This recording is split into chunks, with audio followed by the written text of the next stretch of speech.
pôvodine. Nemyslím si, že to je teda najpodarenejšie v slovenčine momentálne, ale snažil som sa využiť všetko dostupné, čo vo svete je na to, aby bol teda čím presnejší. A keď chcete byť presný, tak je to na úkor tej krásy častokrát. Takže ak sa chcete potešiť Habakukom, tak určite z tej ikony máte taký vznešenejší pocit než z toho samotného textu. Ale Habakuk nie je na to, aby nás nejak tak extra esteticky potešil. On zápasí. A ten zápas vidno aj na tej hebrejčine tam, že je to naozaj také kostrbaté, niekedy až také, by som povedal, výkriky, také alebo neuchopiteľné veci slovami. Hlavne tá 3. kapitola, ak ste si všimli, taká tá teofánia, to sa ani nedá v podstate opísať, ani znázorniť však. Takže ten zápas možno aj s tým kostrbatým textom je tak trošku vyjadrený. A preto mám to prvé pridávané meno rozčarovaný, lebo Habakuk je rozčarovaný, to je ešte možno slabé slovo, a on je nahnevaný. A zdá sa, že právom tá situácia je zlá. Ja som to celé nazval teda ako hľadať šťastie v nešťastí alebo v nešťastnej situácii, vtedy keď sú veci zlé. A možno aj teda niečím podobným prechádzate, tak som to nazval taký nejaký že návod na to, ako byť šťastný aj v takýchto dobách, kedy je doba zlá. Ale začneme práve tým opisom, že prečo.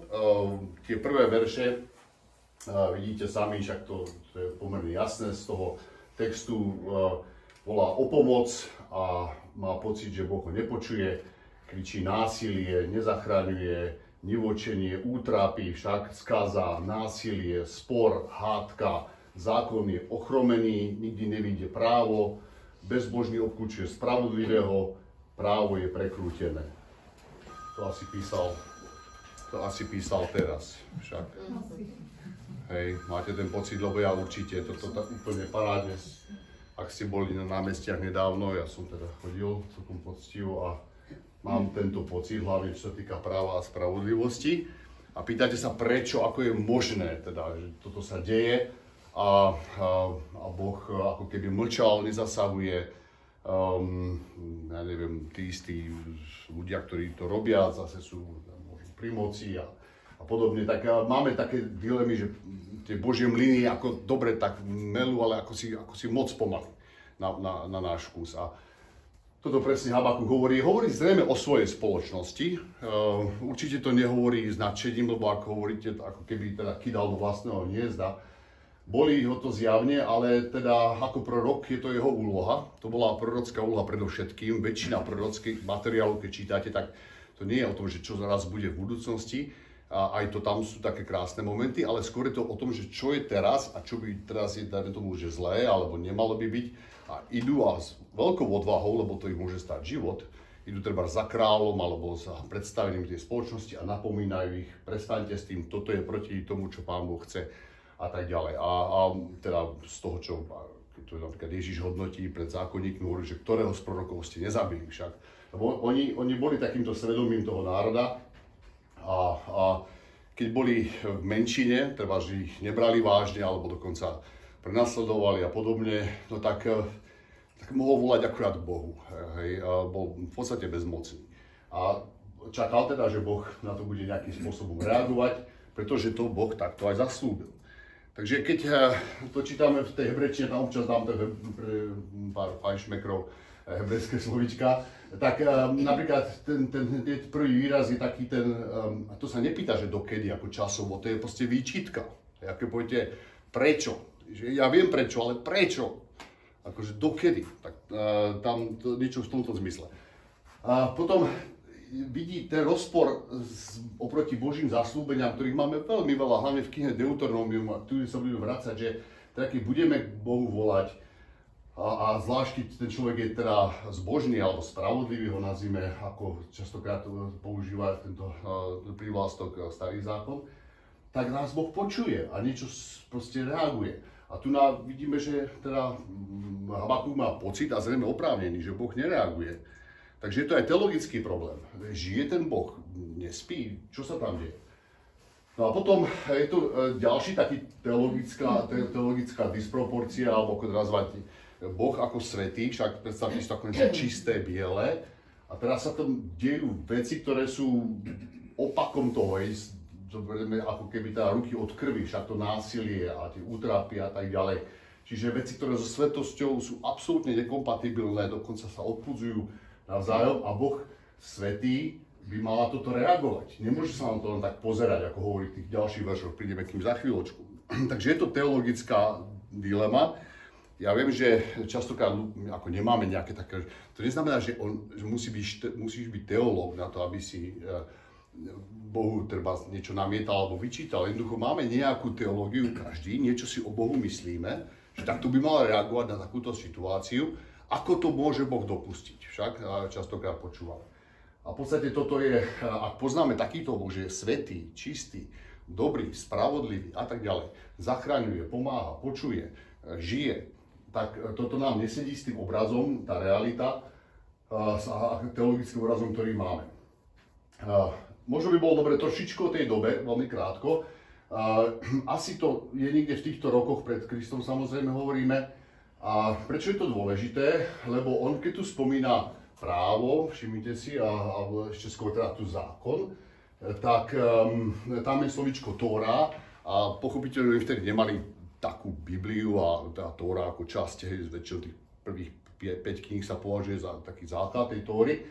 Ale niečo už mali, hej, zrejme aj niečo napísané, alebo keď čítame v tomto období, trošku predtým, nejakých 11 rokov predtým, za Joziáša, taký známy možno kráľ pre niekoho, sa nájde sa svitok v chráme, to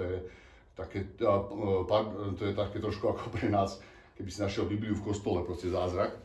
Hej, že to nikto nečítal a robili tam poriadky a našli svitok a teraz ho otvorili a čítali a boli zdesení, že tam sú proste pravidlá, ktoré hovoria o živote úplne opačnom, než oni žijú a idú za kráľom a tento začne čítať a zavolá všetkých a poďme si to čítať a proste vidia ten obrovský rozdiel medzi tým, čo Boh od nás chce, hej, ako v podstate, keby si objavili zrazu desatoro, hej, že si vyhrábali po čase.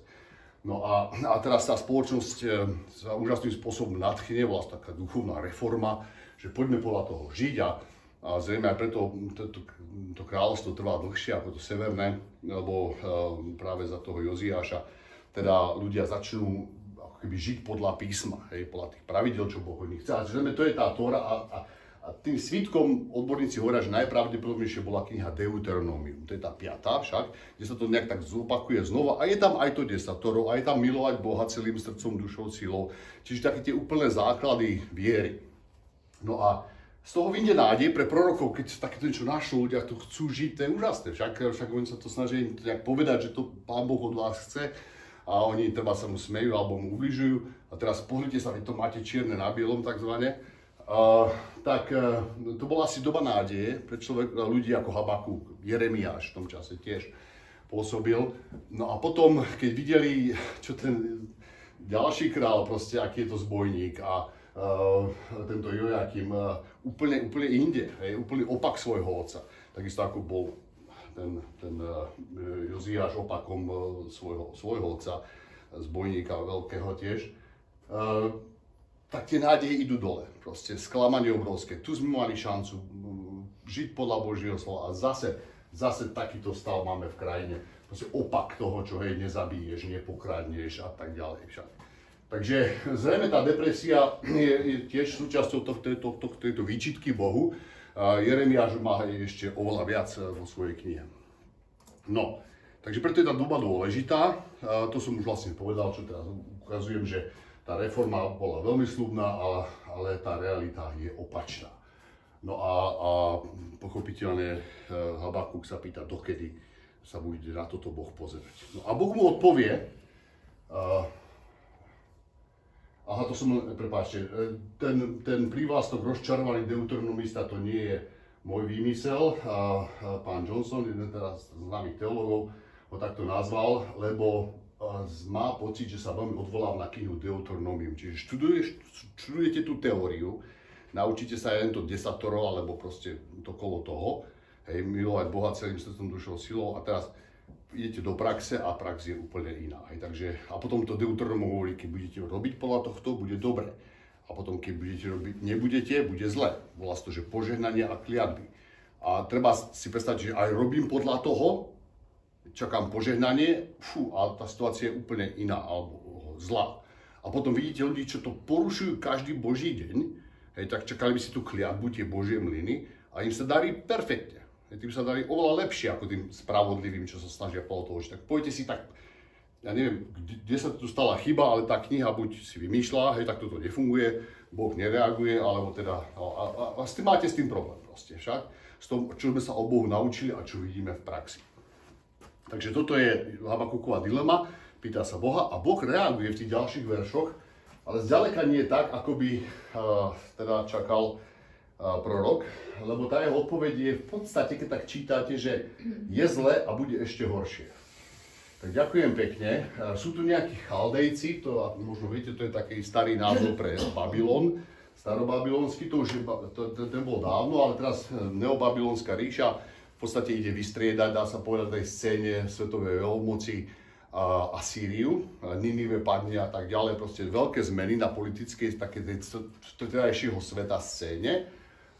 No a tí Chaldejci, tam je potom teda ich opis a z toho vychádzajú ako veľmi, veľmi zlý národ, teda krutý, hrozný, desivý, vidíte tam tie všelijaké prívlasty, bez milosti proste a bez šance nad ním nejak sa mu brániť, že to sú úplne také až nadpozemské opisy tej armády, ktorá je proste, nemáte šancu. A keď si zoberiete veľkosť Júdu alebo na mape, alebo čak dnešného Palestína, Izrael, proste ten malý mostík, také niečo ako Slovensko, dajme tomu, a len trošku opačne orientované, hej, severo-juh, a nad tým tú babylonskú ríšu, alebo predtým tú Asýriu obrovskú, však. To sa nedá ani porovnávať, to nie je, že Ukrajina, Rusko, to je fakt, že Slovensko-Rusko, táto situácia, keby ste si chceli predstaviť. No a teraz si predstavte, že na Slovensku je to blbé, no to si treba až tak ťažko predstavovať, hej. Čo sa týka treba z tých správ a spravodlivosti, proste takých tých božích vecí, hej, že čo toto, kto to tu, prepáčte, to som mal vypnúť, aby to nezavádzalo, kto to tu vládne a tak ďalej, tak sa sťažujeme, hej, že ako je to možné, že takýto národ, hej, že mu nevadí, keď niekto proste zabije nevinného človeka, alebo z novinára, alebo tak, alebo že ako, a tak jeden s druhým, a sťažujeme sa, a teraz odpoveď by bola, bude ešte horšie, prídu Rusi. Tak dík, hej, národ, ktorý je agresívny a jedno s druhým. Nechcem tu politizovať, pardon, vy máte to potom si nahrávok prípadne, ale toto je tá situácia veľmi podobná.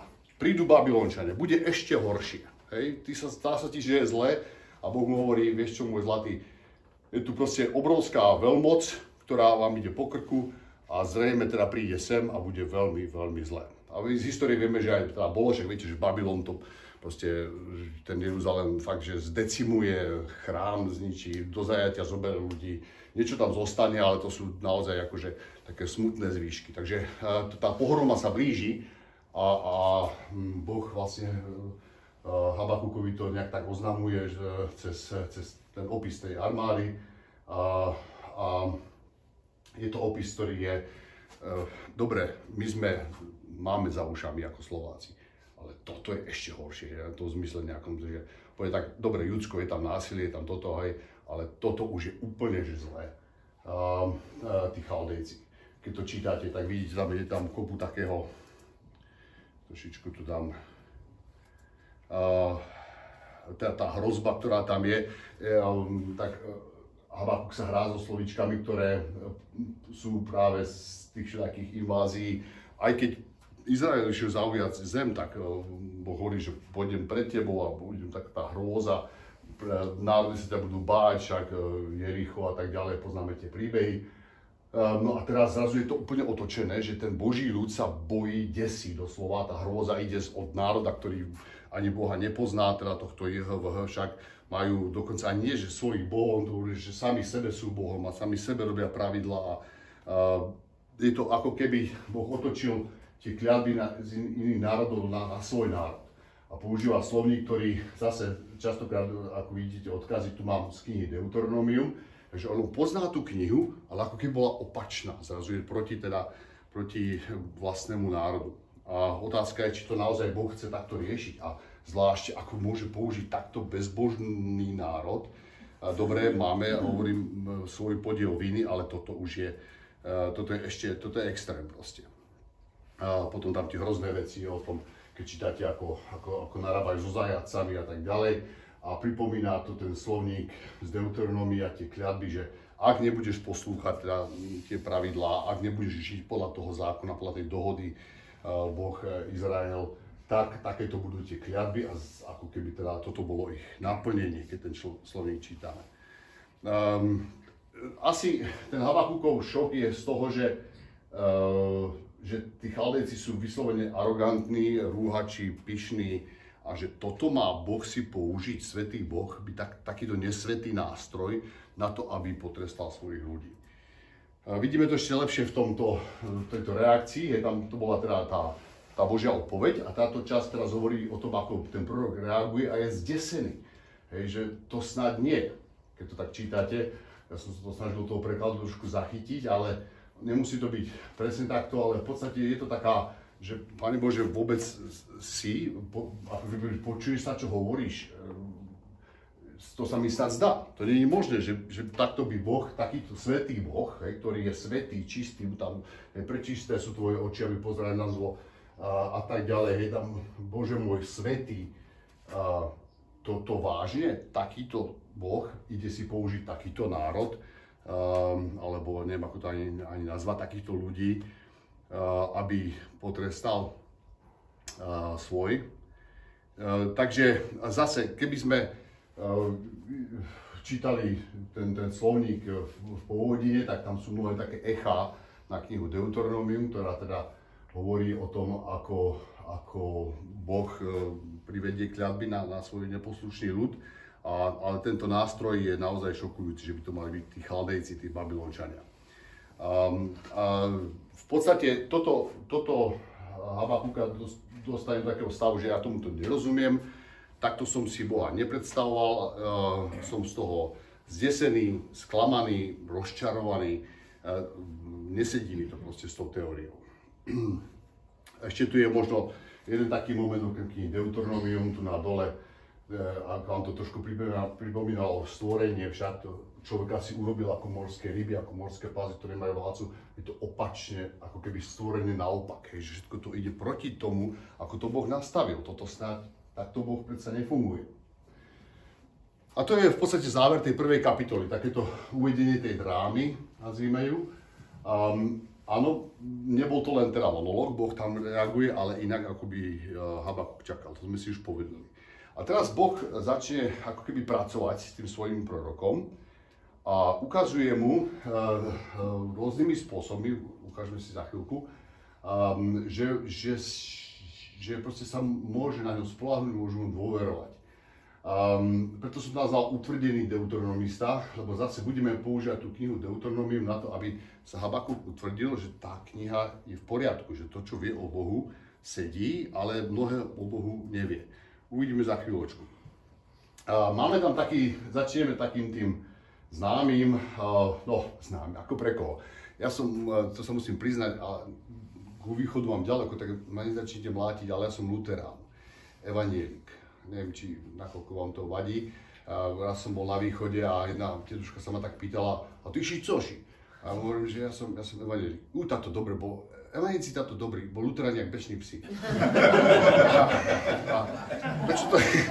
Prečo to hovorím, lebo Luther miloval tento verš a tento postoj Habakúkov, on potom na tom, myslím, že v Ormeč, jak sa volalo to nemecké mesto, keď obhajoval svoj postoj teologický, tak povedal, tu stojím, inak nemôžem, a to citoval Habakúka, že proste mi to nedá, mňa to písmo nepustí, takto mi to z toho písma vychádza jednoducho, nechcem povedať, že zabite ma, ale proste, takto to je. Takže luteránom je tento verš známy, ale potom ešte viac im známy je verš tu o tej spravodlivý bude žiť z viery, ako je to preložené v Novom zákone, ale tu nás si tu trošku ešte povieme. Dobre, čiže veľmi blízke je nám, luteránom, Hirsteich, to asi vedia, o čom hovorím. Potom máme tam také ďalšie zaujímavé momenty a to je, že dostáva prorok inštrukcie, také typické prorocké, že má niesť Božie slovo a má ho zapísať. Neviem teda presne, že o ktoré slovo sa tu jedná. A má ho potom niekto, možno ten prorok, alebo ten, čo ho ohlasuje, čo by nám teda celkom pekne vychádzalo, má s tým slovom ísť a šíriť ho ďalej. Teraz my sme zvykli na to, že to je treba nejaká dobrá zvesť, evanjelium však a podobne, alebo nejaká zvesť pohromy. Mnoho tých prorokov starozákonných boli takí, že proroci skazy, ktorí už povedali, že neskoro proste Pán Boh sa rozhodol, bude zle.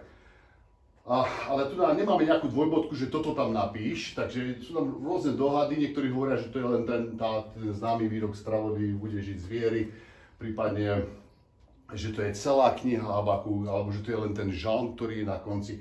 Alebo, a mne to skôr tak vychádza po tých štúdiách a možnostiach, že to budú slova, ktoré budú nasledovať hneď po tomto úvode, takzvané beda, a tých beda tam bude niekoľko. A aj si povieme, že asi prečo práve tento text tam je.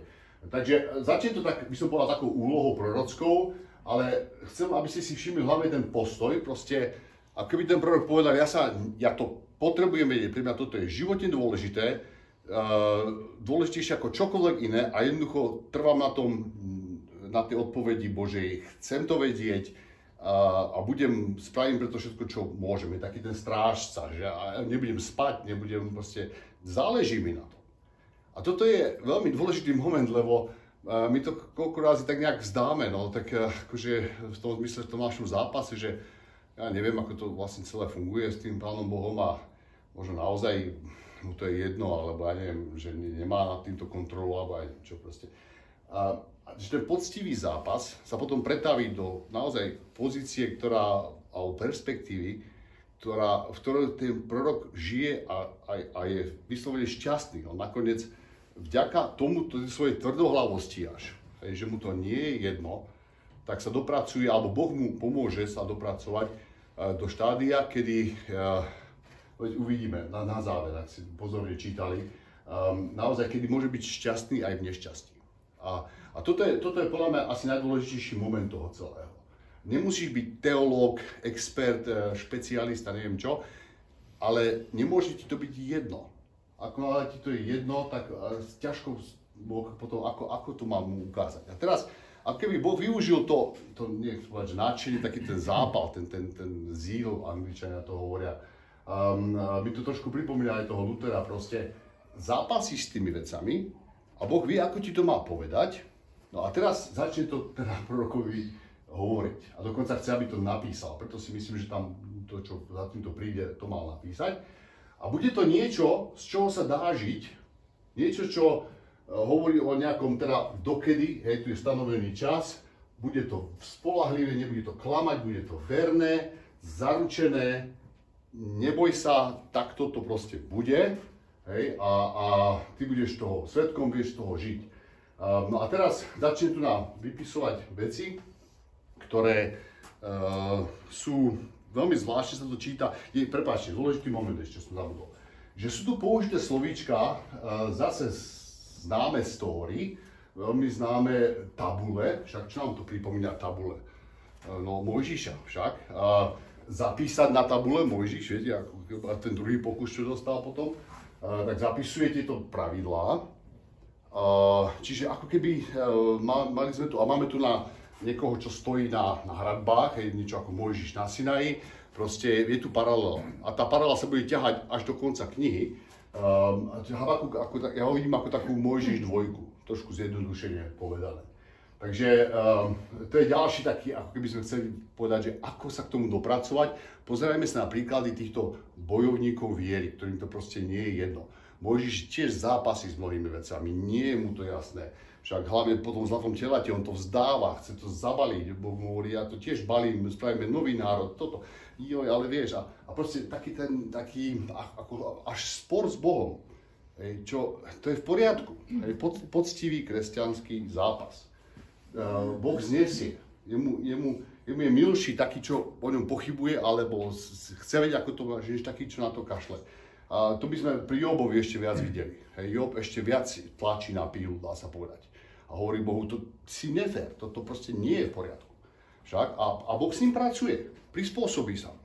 A ako sa má prispôsobiť Habakukovi, keď je deuteronomista? No takže mu ukáže z Deuteronómie, ako to funguje. Takže ideme si čítať v podstate prerobené 10 rokov Ázii. A to vyzerá asi tak, ako taký negatív, ja som to nazval dekalógu, lebo nehovorí ani o tom, že čo máš robiť, ale že beda, keď budeš robiť opačne. Čiže trošku taký negatív dekalógu to nazveme. Neviem, čo som tam úplne presný, že dekalóg to sa ani nedá, lebo neviem, aké podobe vtedy ten dekalóg vyzeral. A potom ešte tam je to poprepletané mnohými veršikami alebo slovníkom aspoň z prísloví. A to príslovia to sú také veci, však viete aj z tej bežnej, teda normálne príslovia, ako máme taká osvedčená prax. Čiže máme tu na nejaký zákon, tú klasiku, desatoro, a niečo, čo vieme, že fungovalo vždy a môžeme sa na to spoľahnúť, no nie úplne vždy, ale väčšinou takto veci fungujú, preto sa príslove stane príslovím, že vo väčšine prípadov takto to platí. No a takto teda Boh jedná, alebo vysvetľuje človeku, o ktorom vie, že na tomto mu záleží, chce vidieť v tom nejaký zmysel, pracuje s tým písmom, s tou Tórou, poznajú, tak mu Boh cez to vysvetľuje, ako veci fungujú. No a vysvetľuje mu to na týchto beda. Skôr, než k ním prídeme, tak hovorí, že tak ako keby, že z tohto, čo ti poviem, sa dá vyžiť. Čiže ja nehovorím, ten preklad je trošku iný v tom, ako sme asi zvyknutí, že človek žije zo svojej viery. Podľa mňa tam ten text znamená, že bude žiť z vierohodnosti toho, čo mu Boh povie. Že na tohto Boha, na jeho slovo sa môžem 100% spoľahnúť, aj keď sa mi to momentálne nezdá a nedáva mi to logiku. Hej? A takže pozrieme si, o čom tu vlastne hovorí, to je tá 2. kapitola.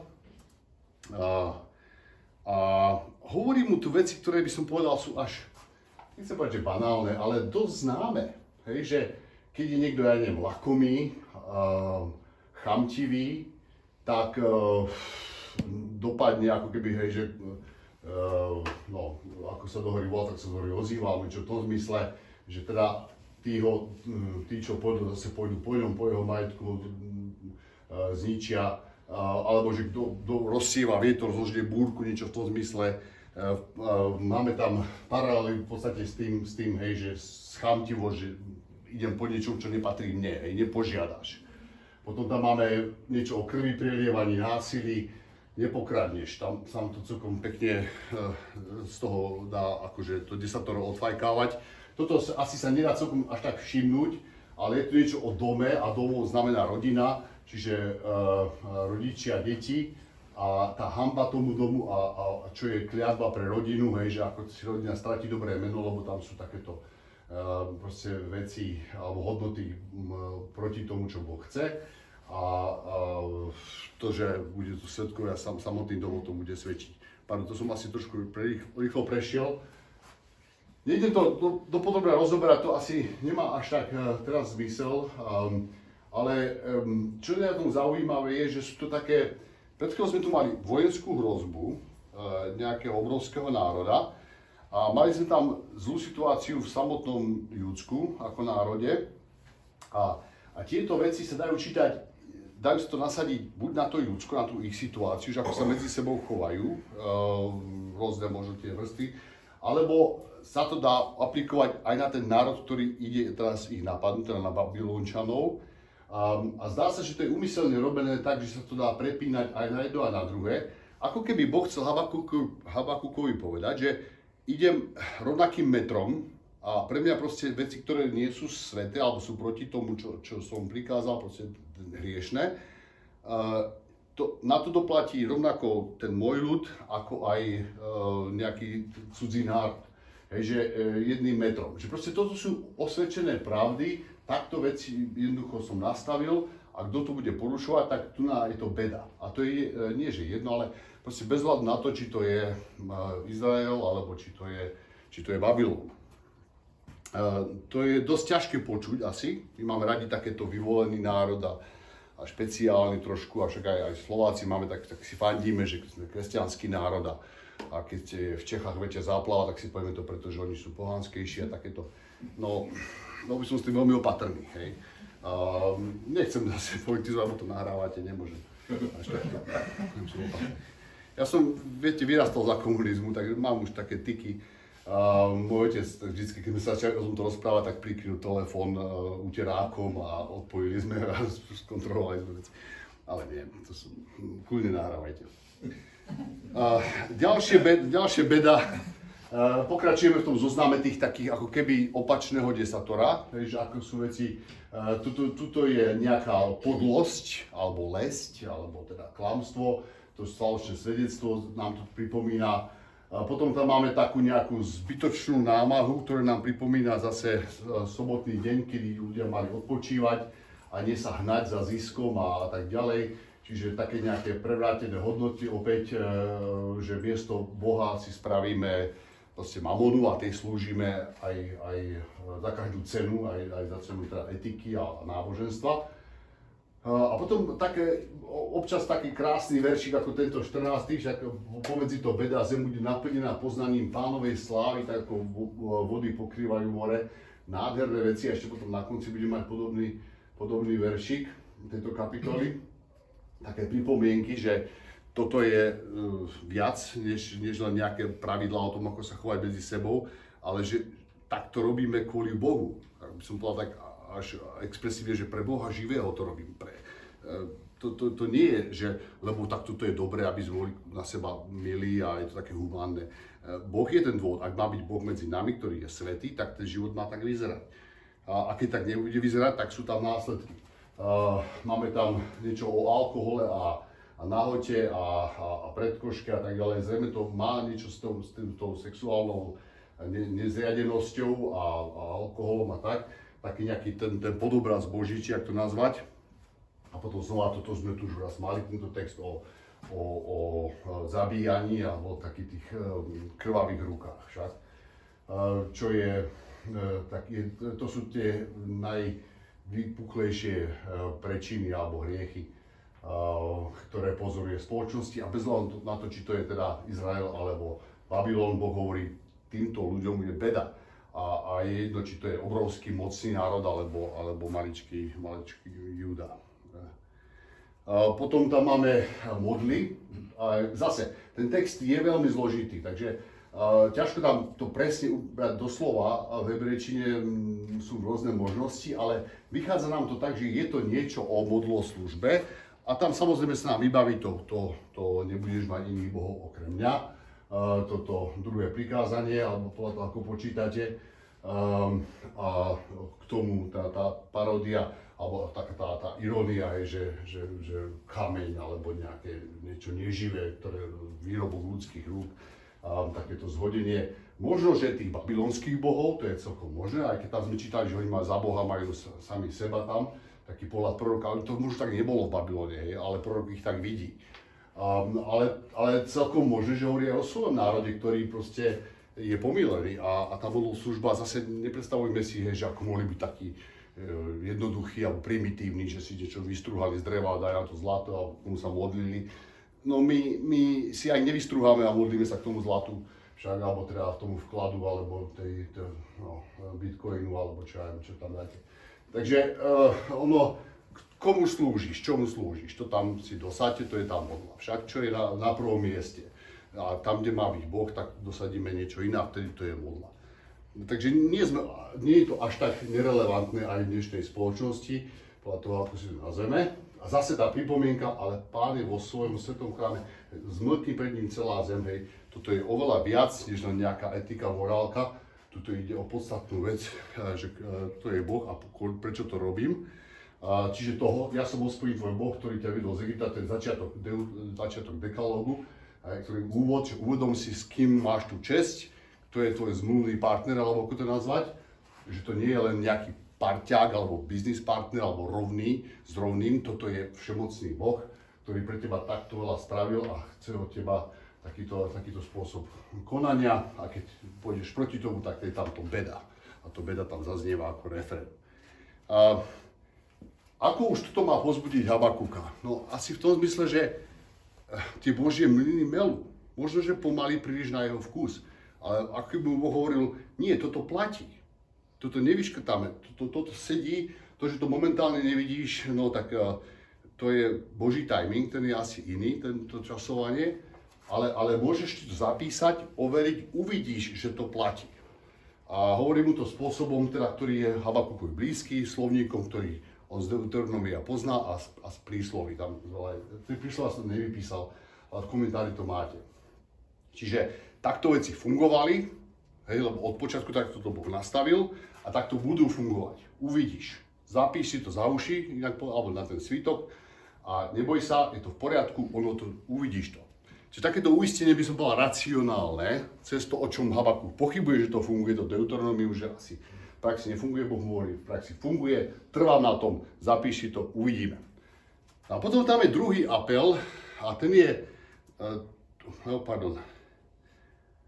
hej, to som v podstate už povedal, hej, že Boh dal Habakúkovi v podstate to, čo dal Mojžišovi svojmu ľudu na Sinaji, utvrdzuje jeho vieru v neho a v jeho slovo. Ale že toto platí, to sa nemení, neruší sa tie Božie požiadavky, ani zaslúbenie, ani výstraj.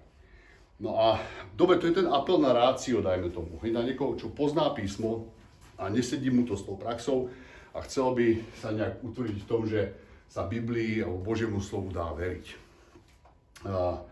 Prepáčte, v Biblii som tu použil pre nás, samozrejme, pre ňo to ešte nemalo formu knihy, ale niečo z toho vedel, napríklad ten svítok toho Deuteronomia. No a teraz neostane len pri apele na rozum, aspoň ja to tak chápem, tú 3. kapitolu, ale ide taký apel, nechcem povedať, že na city, to je nepresné, proste taký na všetko. Taký ten úžas, ktorý sa nedá ani moc zachytiť slovami, a volá sa to teofánia v Biblii. Máme takéto opisy, však asi taký najpracnejší pokus má Ezechiel v tej prvej kapitole, kde to raz neviete, to sú kolesa v kolesách a čo to tam, hej, ale máme proste mnohé ďalšie, asi také najznámejšie Mojžiš pri horiacom krí a potom také tie veľké momenty, hej, ako Izaiáš má, proste, kde padneš a svätý a neviem to ani proste opísať. A asi preto aj ten slovník tej kapitole je takýto. Je to v podstate žalm, hej, čo už vlastne hovorí, že tu bežná reč nestačí, tu ideme do nejakej piesne, modlitba. Šigion, no to asi nebude viola. Neviem, čo to je, tak som to nepreložil. Treba občas priznať farbu, že jednoducho nevieme. Hej, a to je veľmi často. A v tejto kapitole treba byť veľmi pokorný ako prekladateľ, lebo tam každé druhé slovo nevieme. A sú tu vety, kde je tá hrozná veta, kde si, to nájdem, kde som našiel 100 nejakých 12 riešení možných. To bolo šialené, akože, no dobre, máte vedľa seba 3 podstatné mená a neviete, ako sú zviazané, tak tam môžete už úplne, no, tie kombinácie je hrozne veľa. Takže nevieme, ale čo, to nevadí. Čo vieme, je, že je tu nejaký pokus opísať Božiu veľkosť a tá je proste neopísateľná. Používa slovníky, ktoré sú v tom čase používané na opis božstiev, dokonca aj niektoré mená tých božstiev, ako Pliaga, Pálava s veľkým P, tu vidíte však, ten blesk a hrom a búrka a mnohé také proste superlatíva v tom, čo oni poznali, že zem sa trasie, more sa búri a tak ďalej. No, naozaj tomuto aj ťažko z toho robiť nejaký teologický uzáver, lebo bolo by to nezodpovedné, keďže tie vety presne nevieme, čo znamenajú. Ale sú tam zase mnohé slova, ktoré nám pripomínajú Mojžiša. Toto dokonca úplne presne, aj téma, aj parát iba tam, pri zjavení Mojžiša, čo mal na Sinaji Mojžiš. Takže niečo v tomto zmysle, je také druhé zjavenie, ktoré uisťuje proroka, už teraz nie cez to racionálne, lebo toto sa racionálne nedá uchopiť, ale cez proste zažitie Božej prítomnosti. Ale je tu aj odkaz na dávnych otcov a pokolenia, že takto to pozná, áno, pamätáš si, vtedy keď Mojžišovi, keď Abrahámovi, keď a tak ďalej, hej, a oni toto vedeli, hej, a takže je to ten istý Boh, ktorý vtedy mal veci pod kontrolou a teraz má, a tak sa ti zjavuje a použije aj v podstate ten istý slovník, alebo také frázy, spojenia, ktoré sa pri tom používajú. pokračujeme v tom opise, hovorím veľmi náročný, takže ja to v podstate ani nekomentujem. Prepáčte, tak to som chcel. Že nemám tomu nejaké podrobné opisy, rozbory, sú o tom celé komentáre. Toto sú, viete, čím menej to vieme presne, čo to znamená, tým viac o tom ľudia píšu, lebo tam to znesie, tam pomedzi riadky sa dá niečo čítať. Dneska by sme to úplne asi inak opisovali však, inými termínami, také superlatívy a tak. Vtedy toto bolo takéto maximum. Ale čo z toho ide, je ten taký úžas, aký je Boh silný, ako vie, čo robí, ako to má pod kontrolou, ako žiadna obrovská, to, že ten Babylon je, dáme tomu 100-krát väčší ako Judsko, to je nič proti tomu, aký je Boh, kde slnko, mesiac sa stiahnu, proste všetci stoja v pozore, posliechajú, lebo ide Boh, a reaguje, mláti národy a aj ako bojovník, tu sa chová aj šípy, však čítate tam tú výzbroj, kopy a tak ďalej. Proste Boh sa ide zastať svojho ľudu, to je ten Adonaj Tsevaot, ten hospodín zástupov, ktorý proste mobilizuje vojsko a pre neho ostatné armády sú nič. Ako sme mali ten obrovský opis v prvej kapitole, spomínate si, tých takých akože tie rýchle kone, leopardy, noční vlci a neviem čo všetko sa tam opisuje o tých Babylončanoch, tak tu nám máte jedného bojovníka, ktorý to vymláti v pohode. Tak to muselo byť obrovské povzbudenie, že to je ten istý Boh, takýto veľký Boh, ktorý je na strane proroka a toho svojho ľudu. A neboj sa, má na to, dá to. Dobre, ty na to nemáš, si maličký, ja nemáš problémy a tak ďalej, ale to nejde o to, aký si ty, ale aký je tvoj Boh. A tu na tej Teofánii to zažíva naplno ten prorok. A to muselo byť pre obrovské uistenie. Takže všetky tie síly, nielen národy, ale aj more a podobne, to má proste pod kontrolou. Ešte jeden. A teraz toto je samotný záver, čo to vlastne s tým prorokom spraví. A toto je úžasný moment, na ktorý dúfam, že sme sa teda spolu tešili. Je tu moment takého strachu, čo je pochopiteľné, to je takéto tremendum, tuším v latinčine sa tomu hovorí, proste bázeň pred Bohom, ale v zmysle takého až strachu, tak nie, že sa ho bojím, ale keď zažijem aspoň trošku z toho, aký to je Boh, tak tam máte, že hlas sa mi chveje, kosti, no neviem, tak ten preklad je taký, ťažko sa to robí presne, ale určite z toho cítite taký ten rešpekt obrovský. A na druhej strane je tam kľud, on ticho čaká na deň súženia v pádu ľudu, čo nás napadne. Tá veta je trošku zvláštne, dá sa to preložiť aj inak, ale takto mi to vychádza, že ako keby, neviem, či ste videli aj James Bond, poslednú Bondovku ste videli, ne? Choďte si pozrieť, tam pekné autá sú tam. Chcem povedať, že pekné dámy, ale nahráva sa to, nemôžem. A na konci, on je na tom ostrove a vie, že tie rakety idú na ňo, spomínate si tú scénu, a vie, že umre, ale je v kľude. Ako keby, ale to samozrejme, to je, James Bond sa nechytá na toto. Lebo on tam akože zahynie ako hrdina, že zachráni samozrejme svet ako vždycky. Ale tu tie rakety idú na ňo ako keby, tí Babylončania, vie, že nemáme šancu a napriek tomu je v kľude. Lebo vie, že Boh to má pod kontrolou. A nech sa deje, čo sa deje. A tá katastrofa je hrozná. Všimnite si, tu je tá vojna, jasná. Potom neúroda, zrejme ukradnutie toho, čo aj majú, tamto, ten dobytok a tak ďalej, to sú proste, prídem o všetko, inak povedané. Ide katastrofa a áno, prídem o všetko, možno aj o život a ja v Pánovi predsa budem jasať, plesať v Bohu mojej záchrany. On nie len, že je v kľude, on sa usmieva. Pán Boh je moje bohatstvo, prišiel som o všetko, Boh je moje bohatstvo. Postavil ma na nohy ako lane a po výšinách mi dá šliapať. Ja proste frčím. Ja som v pohode. A dokonca oslavuje Boha. Prečo?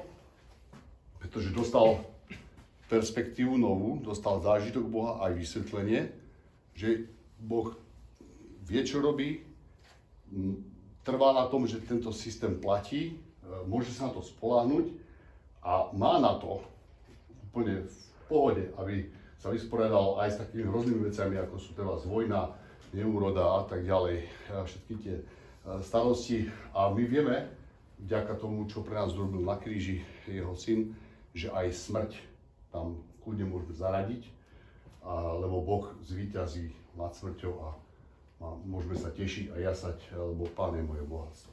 Toto je asi najvyššia úroveň viery, ktorú som nejak tak vypozoroval zo Starého zákona.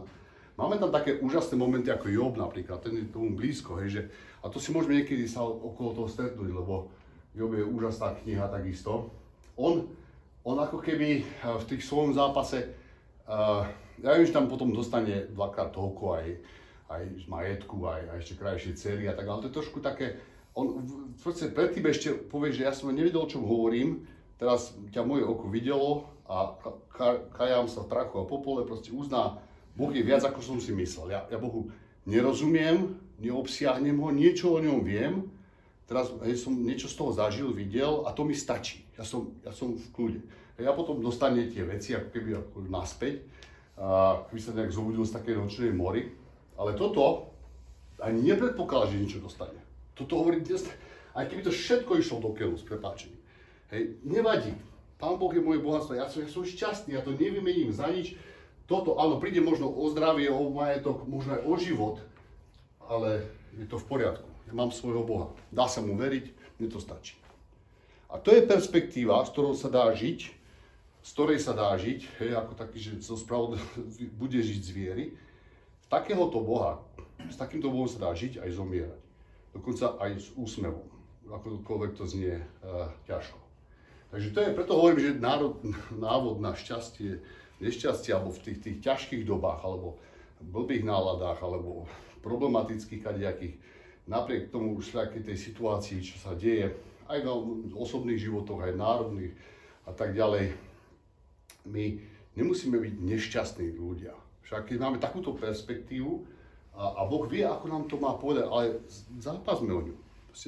Mne to nie je jedno, ja chcem vedieť, ako to funguje. A proste cez to štúdium písma, hej, v Habakúkovom prípade cez to štúdium Deuteronomie, ale máme oveľa viac ako Deuteronomiu, ešte máme aj Evanjelia. A tam to je iný level zápasu, kde nám Boh ukazuje, ako nás má rád a čo pre nás urobil. Však keby toto Habakúk vedel, podľa mňa, tak aj nezápasí. On sa teší rovno. Fakt.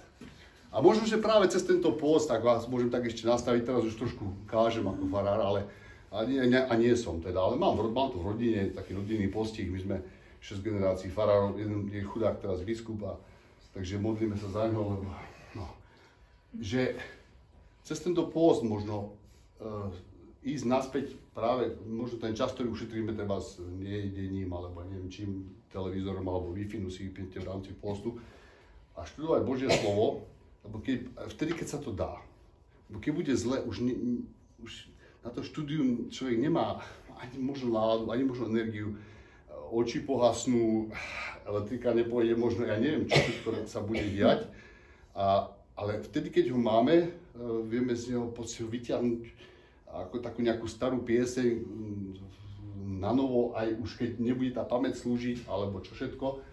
To všeličo môže byť, však to môžete si, už keď nebudem vládať, už keď budem odkázaný na toto a tak ďalej, aby som mal z čoho žiť, aby som to mal zapísané, aby to bolo proste slovo, ktoré je hodoverné. A potom aj tie zážitky, ktoré nám Boh dá, on vie, ako nám to má povedať. Ale z našej strany by mal byť ten postoj, že tu si zastanem a záleží mi na tom a chcem vedieť, ako to je. A zoberiem si treba, ja neviem, Bibliu a čítať ju, pôjdem sa spýtať, budem skúmať, máme množstvo prostriedkov na to teraz, kúpim si komentár k Habakúkovi, proste, a to už končím tým, či som začal reklamným okienkom. Takže z mojej strany asi takéto nejaké odporúčanie, ani nie tak na základe toho textu, ako toho príbehu Habakúka, lebo už každý si to musí prebojovať svojím spôsobom. A možno nám Pán Boh dá nejakú teofániu, nejakým spôsobom dá vedieť, ale začneme tým, čo máme. Hej, nechceme od neho, že tu sa mi zjav a napíš mi to na stenu a potom už budem... Nie, veď tam dal tak veľa, tá samotná Biblia je väčší zázrak, ako keby tu teraz zahrmelo zrazu na všetko. Máte to v mobile zadarmo, Biblia.sk, máte pod sebou 5 prekladov hneď, hej. Sme tým obklopení, aj zvlášť v takomto krásnom priestore, proste prihovára sa nám cez mnohé, cez obrazy, cez hudbu, cez svoje slovo, tak to využíme. Nechceme len, že sedieť a Pane Bože zjav sa mi. Takže chcem vás tak nejak povzbudiť, že to stojí za to a pomôže nám to práve v časoch, ktoré sú ťažké. Ďakujem pekne.